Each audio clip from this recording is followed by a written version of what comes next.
working on this Honda Civic left quarter panel. You know, this dent right here is a pretty good pinch right on the line. You want to do it quick, you want to do it fast, and you have it all open in here. Yeah, you can leverage off these tail light holes if you take it out. But I'm going to do this with my 24 heavy-duty DentDial. What I'm going to do is I'm going to put this tip right there. And the beauty of it is that it's just right. There's the power. Look at that. Plenty of power.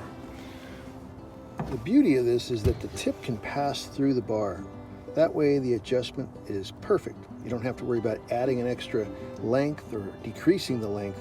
It's perfect every time with the DentDial. Just stick it in that little slot right there, and immediately I got the leverage I need.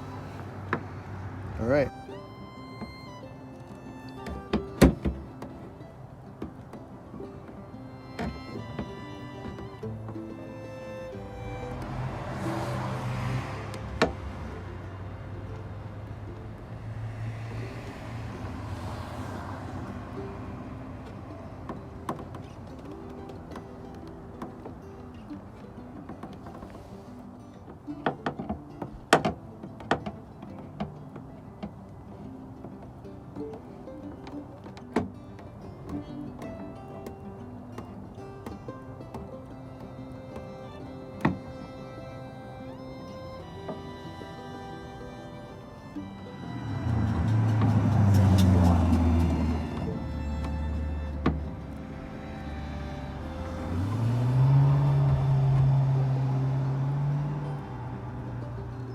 Thanks for watching. This is Sal from DentDial.com.